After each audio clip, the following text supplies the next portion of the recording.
I'm Dave Carlisle. I was a policeman for 30 years with the Humberside Police. Okay, and if you could tell us, in your own words, exactly what happened to the events of Christmas Day, when was it? Christmas Day, probably 1985. Roger and I were the two detectives. Roger was my partner in the CID. Roger and I worked together most of the time, and on this particular Christmas, 1985, Roger and I were the Christmas detectives covering the day shift at Grimsby. We both went in, expecting to find nobody in the cells whatsoever. So we went to the charge room, saw the custody sergeant and asked him, "Are we okay to go? Is there anything happening?" And he said to us, "I'm sorry guys, but there's one in the cells and you're going to have to deal with him." Well, we were just amazed, because never ever is anybody left in the cells on Christmas Day. And we were a bit aggrieved because we had to ring home to say we've got a job and we might not make lunch until later on in the afternoon.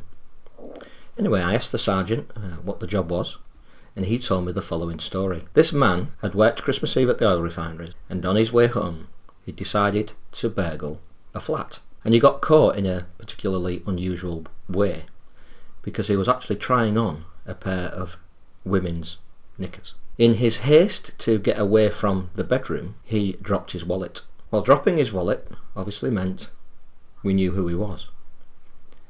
So the uniformed officers went to his house and arrested him, and he was in the cells for Roger and I to deal with. The first thing that Roger and I had to do, of course, was to visit where he lived. Now, lo and behold, this guy actually lived on an estate just outside Grimsby, where both Roger and I lived. Now, unbeknown to us, he lived with his wife and two young children. But as soon as we knocked on the door, and his wife answered it, and before I even had a chance to introduce myself, his wife said, "He's not done it again, has he?" This family had come down to Grimsby the year before from Newcastle, where he had been arrested previously for breaking into houses and stealing ladies' underwear. So we had a quick look around the house. We didn't really interfere anything.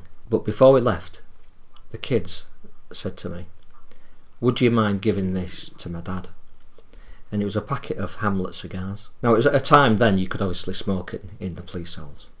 So I duly took the cigars from the kids to give to their dad as a Christmas present. Roger and I went back to the station, where we waited for his solicitor to come, and then we interviewed him. In the interview, he proceeded to openly admit that this wasn't the first time that he'd broken into houses nearby. In fact, he told us the story of having obtained about 12 keys, which he knew would fit the vast majority of houses on the estate where Roger and I lived. And he went on to tell us that he'd probably either burgled or stolen from washing lines numerous pairs of ladies' underwear, usually knickers, but some bras as well.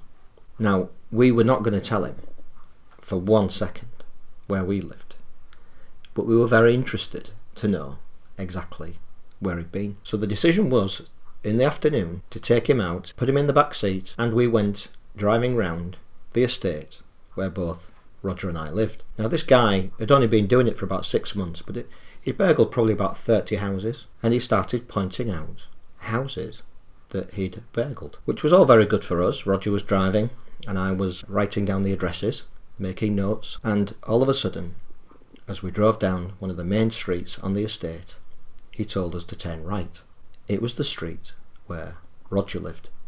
And as I sat in the passenger seat and Roger pulled to the near side and stopped, we'd stopped more or less straight outside Roger's house. Because Roger, he was a mild-mannered detective. However, I have seen him get aggressive. Now, Roger began to take his seatbelt off and turn towards the guy who was on the back seat. And the guy looked to his left and he looked to his right, and he started shaking his head. "Which one? Is it that one? Did I go in that one?" And I'm thinking all the time, please do not look to your left and say, "That's the house."